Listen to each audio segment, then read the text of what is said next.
यह पंक्ति भगवान श्री राम के द्वारा कही गई है और इसके श्रोता जो हैं वो रामायण के सर्वश्रेष्ठतम भक्त हैं। वहां केवल 4 ही श्रोता हैं, श्री भरत, श्री लक्ष्मण, शत्रुघ्न जी और श्री हनुमान जी महाराज। प्रसंग तो कुछ दूसरा ही था। भगवान श्री राम उपवन में विराजमान थे, राजमहल में नहीं, और वो केवल अंतरंग भक्तों के साथ ही उपवन पधारते। और जब प्रभु उपवन में बैठे हुए हैं उसी समय 4 महात्माओं का आगमन होता है और वे चारों महात्मा जो हैं सनक, सनंदन, सनातन और सनत कुमार के रूप में प्रसिद्ध हैं, जिनके लिए मान्यता है कि वे देखने में तो सर्वदा बाल्यावस्था के ही प्रतीत होते हैं, पर वो नए कब से अनादिकाल से सृष्टि बनी तब से उनका प्राकट्य हुआ है। वे वस्त्र धारण नहीं करते, बालकों के रूप में निर्वस्त्र ही रहते हैं। और गोस्वामी जी ने कहा कि ऐसा लगता है कि वो 4 बालक नहीं है, मानो मूर्तिमान वेद ही 4 रूप धारण करके आए हुए। रूप धरे जनु चारु वेदा, समदर्शी मुनि विगत विभेदा। इन महात्माओं के आगमन का एक संकेत मिलता है। वस्तुतः इसके पीछे एक अंतरंग पृष्ठभूमि है। भगवान श्री राम के अवतार लेने के जिन कारणों की चर्चा की गई है उसमें आपने पढ़ा होगा कि जिस समय ये जो चारों बाल्यावस्था में वेद स्वरूप चारों महात्मा वैकुंठ में भगवान का दर्शन करने के लिए जाते हैं, एक विचित्र विडंबना सामने आई। वैकुंठ के द्वारपाल जय और विजय द्वार पर खड़े हुए थे और ये चारों महापुरुष आते हैं और भीतर प्रविष्ट होने की चेष्टा करते हैं। जय और विजय को लगा कि ये तो हमारा अपमान है, हम जब द्वार पर खड़े हैं तो बिना मुझसे पूछे ही इस तरह से चले जा रहे हैं। और तब उन्होंने अपना वेंत आगे कर दिया और ये कहा कि आप लोग कितने धृष्ट हैं, यह बिना पता लगाए ही कि इस समय भगवान किस स्थिति में बैठे हुए हैं, लक्ष्मी जी के साथ एकांत में विराजमान होंगे, आप अनुमति के बिना ही भीतर चले जाने का प्रयास कर रहे हैं, घुसने का प्रयास कर रहे हैं। इन चारों महात्माओं को क्रोध आ गया और उन्होंने कहा कि तुम वैकुंठ में रहने योग्य नहीं। वैकुंठ के द्वारपाल का पद तुम्हें जो मिला है तुमने उसका उपयुक्त उपयोग नहीं किया है, इसलिए हम श्राप देते हैं कि तुम्हारा 3 जन्म होगा और 3 जन्मों तक विविध रूपों में तुम जन्म लोगे और अंत में भगवान के द्वारा ही तुम्हें मुक्ति प्राप्त होगी। शाप देते ही शाप के पश्चात भगवान तक वह स्वर पहुंचा। भगवान बाहर आए, चारों महात्माओं को प्रणाम किया और उन्होंने यही कहा कि आपने इनको दंड देकर के बड़ा उपयुक्त कार्य किया है और सत्य तो ये है कि ये तो जय द्वारपाल हैं, जय और विजय, पर मैं ये कहूंगा कि छिन्नाम स्वभावमपि चेत प्रतिकूल वृत्तिम।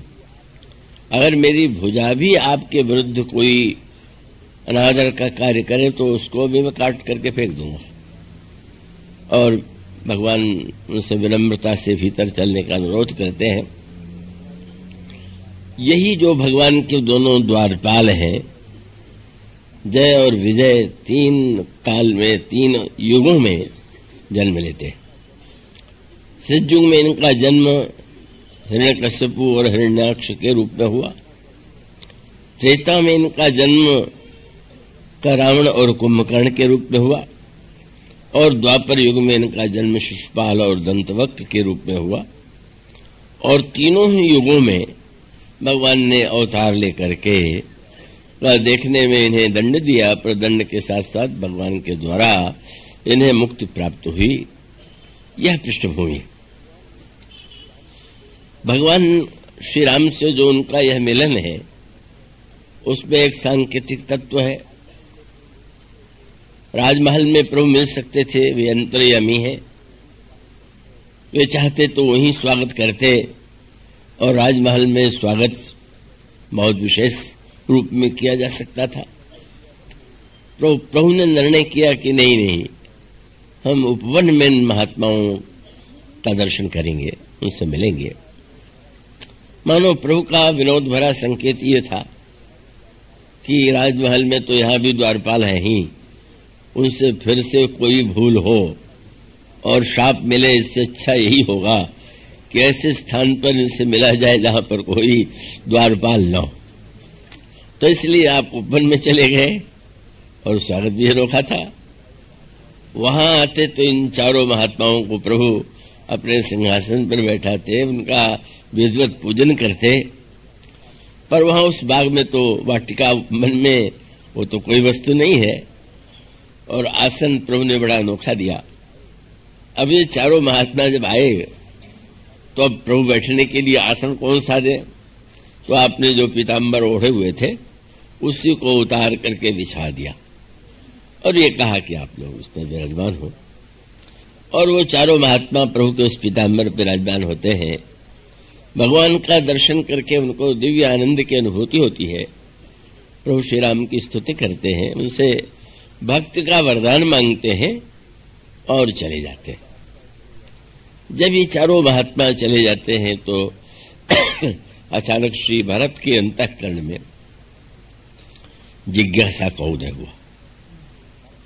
अद्भुत साक्षात परब्रह्म परमात्मा श्री राम ने इन महात्माओं को इतना महत्व दिया कि अपना पीताम्बर बिछा दिया, उठकर खड़े हो गए, दंडवत प्रणाम किया।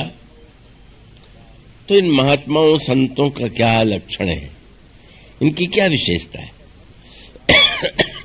पर भरत जी स्वभाव से इतने संकोची हैं कि वे पूछने का साहस एकत्र नहीं कर पाते। श्री हनुमान जी की ओर देखते हैं।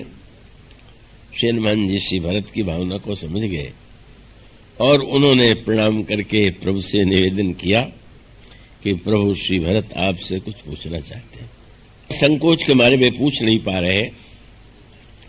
उन्होंने मुझे संकेत किया है। प्रभु ने हनुमान जी से कहा और एक ही वाक्य में प्रभु ने दोनों की प्रशंसा किया। हनुमान, तुम तो मेरा स्वभाव जानते हो कि भरत और मुझ में कोई अंतर नहीं। और फिर प्रभु ने भरत की ओर देखा, तुम्हारे मन में क्या संशय है, क्या जानना चाहते हो? श्री भरत ने यही कहा कि प्रभु, जिन संतों पर आपका इतना अगाध प्रेम है, उन संतों की क्या लक्षण है, बस यही जानने की इच्छा अभिलाषा मेरे हृदय में है। उसी का जब प्रभु ने विस्तार से उत्तर दिया तो ये पंक्ति जो है यहाँ के लिए यहाँ पर मुझसे आग्रह किया गया है कि मैं इस पर कहूं। भगवान ने संत लक्षण में इस पंक्ति का उद्धरण दिया और उसका अभिप्राय यह है कि संतों के तो अनेक लक्षण हैं और उन अनेक लक्षणों में भी उन्होंने ये कहा कि अब संत के समस्त लक्षण का वो तो भिन्न भिन्न रूपों में दिखाई देते हैं, पर एक लक्षण ऐसा है कि जो प्रत्येक संत में समान रूप से रहता है और रहना चाहिए। और इस संदर्भ में भगवान ने कहा कि सत्य तो यही है कि संत का लक्षण ये है कि वह निरंतर परहित में संलग्न रहता है। पर उपकार वचन मन काया संत सहज सुभाय खगराया, ये कागभूषण जी ने गरुड़ से कहा था। जो निरंतर केवल परहित को छोड़ करके अन्य किसी कार्य में संलग्न न हो, वही सच्चा संत है। और प्रभु ने ये इस पंक्ति में ये भी कह दिया कि धर्म के तो अनेक लक्षण हैं, बड़े व्यापक हैं, लेकिन उन समस्त धर्मों में अगर कोई सर्वश्रेष्ठ धर्म है तो वो परहित है। दूसरे को कष्ट देने से बढ़कर के, पीड़ा पहुंचाने से बढ़कर कोई पाप नहीं, और दूसरे का हित करने से बढ़कर के कोई धर्म नहीं है। तो इस पंक्ति की पृष्ठभूमि ये